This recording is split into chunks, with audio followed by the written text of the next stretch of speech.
上回宿舍时，突然被拉进了一个匿名群，紧接着群主开始发布公告：欢迎来到情侣考验游戏，诸位将与自己的恋人一起参加本次游戏。游戏共分为5轮，只有通过全部游戏关卡才能幸存。接着群主解除了禁言，群里一下子炸开了锅。喂，什么鬼？谁在搞恶作剧啊？谁信谁是傻子？我要退群。那个你们有没有发现，这个群退不掉，连这个页面都关不了？老子不参与这种无聊游戏。群主，我现在直接提分手，就不用参加了吧？信息刚弹出，对面宿舍楼传来一阵惊呼，一个人猛然坠落。我所在的宿舍在1楼，对面就是男生宿舍。事情发生时，我正好看到了坠楼的全过程，我吓了一跳，不敢多看。而在看群里，已是一片哗然，再也没有谁敢轻易说分手之类的话。群主又开启了禁言。游戏正式开始，第1轮游戏，找到你。游戏规则：接下来每个女生都有1句在群里发言的机会，请通过这句发言找到自己的恋人，不许透露自己的真实姓名、父母信息以及其他一切真实信息，不许使用表情。接下来我发现我们每个人的头像都统一变成了纯黑底，上面都显示了白色的数字。我是44号，我正准备在群里发信息，春姐伸手拦住了我。小雨别急，我们先看看别人怎么发的。群里大概静默了1分钟，1号发消息了。XCT WSWDC 缩写透露了真实姓名，违规。紧接着2号也发了消息，我们都喜欢校门口的那家奶茶店，但我喝无糖，你每次都全糖。透露了饮食偏好，违规。隔壁宿舍传来一声声尖叫，嘎掉的全是刚刚违规的同学。听到他们的倒地声，我们的心脏都颤抖了一下。果然连透露自己的口味都不行，只要透露真实的个人信息就不行。请在5分钟之内完成游戏。随着群主的催促，我屏住呼吸，手指按在了屏幕上。我拍了拍你，并且大喊一声周4号。发完我闭上眼睛，紧张又羞耻地等待着结果。3秒过去，我没有事。再睁开眼，我发现底下一个顶着144编号的头像道：系统，这是我女朋友。44号和114号成功组队。看到系统消息，我终于长叹了一口气。我和男友经常会互相拍一拍，比如男友周一拍我的时候说的是我拍了拍你，并大声说周一真烦人，所以我才想出了发这一句话。幸好成功了。一旁的春姐也很快发出了信息，不知用了什么方法也顺利通过了第1关，但还有很多人失败了，有些是违规，有些是被错认了。转眼间已经有10几对情侣失败了。我和春姐坐下来分析当前的情况，目前已知的事实是，只有情侣参加此次游戏，单身的人都不知所踪了。手机所有功能都被禁止，只能打开群，无法联络其他人，连报警电话都打不出去。更恐怖的是，宿舍门不知什么时候被关上了，我们怎么也打不开，被彻底锁死在宿舍里了。就在我拿起一把椅子想砸向门的时候，手机突然传来丝丝的电流声，听筒里突然传来警告：第2轮考验还未开启，请勿外出。我立刻放下了手里的椅子，我毫不怀疑，如果不听从指令，等待我们的就是死路一条。春姐说：不如我们想一下，接下来的关卡会有什么？我想了想，既然是情侣考验，或许重点就是考验情侣之间的感情吧。第1关考验了彼此之间的了解和默契，后面估计也差不多，可能还会考验彼此的信任。如果是这样，我还挺有信心的。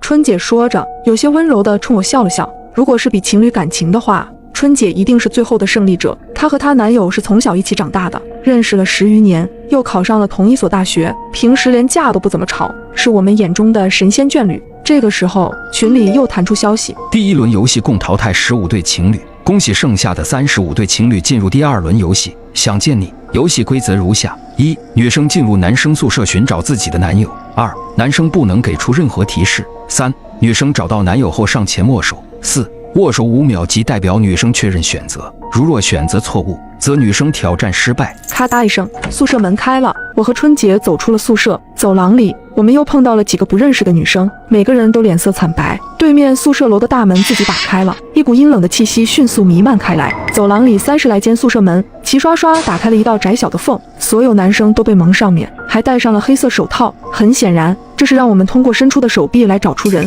我们根本无法通过皮肤颜色或触感来识别身份，能掌握的仅仅只是一些最基础的信息，比如手掌的大小。有个女生当场就哭了出来：怎么办啊？我男朋友就是特别普通的身材，没有什么关键特征了。警告，请在10分钟之内完成选择。春姐第一个走上前，她的男朋友比较特殊，中指特别长。我曾经看到春姐给他织手套，所以也记住了这个特征。果然，春姐一下子就找到了那双手，牢牢抓住。听到成功的提示后，她的男友立刻摘下头套，两个人激动地抱在了一起。而我拼命回想着男友的特征，他是左撇子，为了让我认出他，他一定会伸出左手。可是左撇子并不止他一个，在场的有3个伸出左手的人。正在我犹豫的时候，一个女生小心翼翼地走到了其中一只手跟前，试探着伸出了自己的手。忽然那只手紧紧地把她握住，女生愣了愣，拼命推开那只手，但是那双手死死抓住她不放。5秒之后，女生瞪大了双眼，直直地倒在了地上。与此同时，另一个房间的男生倒地而亡，左撇子只剩下2个了。这是怎么回事？有人惊叫起来，我也恍惚了一瞬，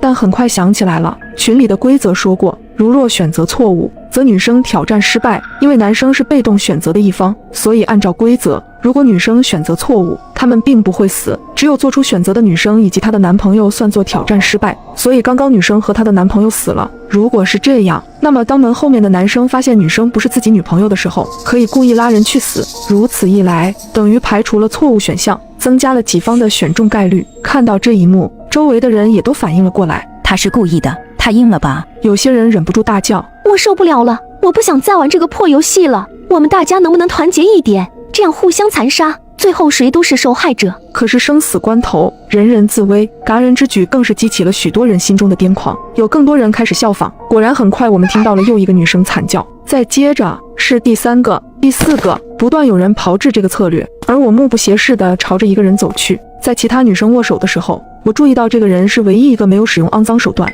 会在其他女生把手放上去时立刻甩开的左撇子。我相信我男友的为人，便把手搭上去。44号144号通过第2轮考验。下一秒门被猛地推开，男友一边发出劫后余生的感叹，一边紧紧抱住了我。然而考验还在继续。接下来请选择一个宿舍入住，但要在24小时以内离开宿舍。这轮显然是情侣任务。春姐用眼神依依不舍地向我告别。我在男友的带领下进入了他的宿舍，接着传来房门紧闭的声音，以及手机传来的提示。第3轮游戏双人任务密室逃脱，24小时倒计时开始。男友忽然开口：小雨，等做完这个鬼任务，我有很重要的话要对你说。他的神情有些复杂，我隐隐在他脸上看到了一丝类似逃避的情绪。我定了定神，控制自己不要多想。那我们就赶紧想办法出去。男友大声在群里发了段语音：喂，给点提示。话音刚落，从床底突然窜出了一条手腕粗的蛇，那蛇通体绿色，蛇尾不停地摆动。男友迅速拽了我一把。我去，这条蛇也太大了吧，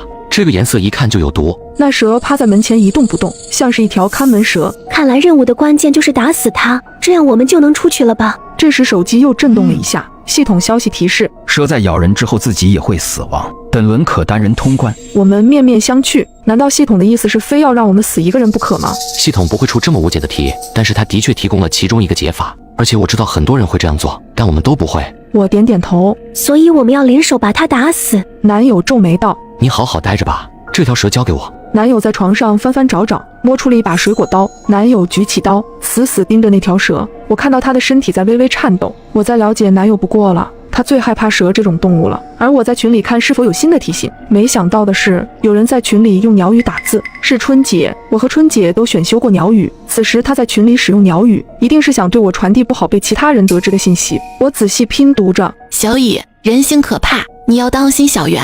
就刚刚，我男朋友手里的刀把我割伤了，血有腥气，最容易吸引蛇，你留个心眼。帮我一个忙。男友喊我，他手里正拿着水果刀，我心里突然一颤，咽了咽口水。什么忙？一会儿我去用血腥味引起蛇注意，你瞅准时机，用这把刀打他。见我迟迟没有回应，他笑了笑，然后突然飞快地在自己手上割了一下。相信我，会没事的。刚才我还因为春姐的提示对男友保留警惕，没想到他会这样做。好，男友走上前，主动吸引蛇的注意。我不知从哪来的勇气，趁着蛇分神之际，迅速劈了下去。但我还是慢了一步，那蛇猛然回过头，咬中了我的小腿。我跌坐在地，蛇死了。门开了，我们出去时，春姐和她的男朋友已经等在门外，但是2个人的脸色都不太好看。春姐也被咬了。宿舍楼的广播响起，共有5对情侣通过本轮考验，恭喜你们！蛇毒不会危及生命，但是会影响行动。剩下的5男5女可以分手重组，参加接下来的考验。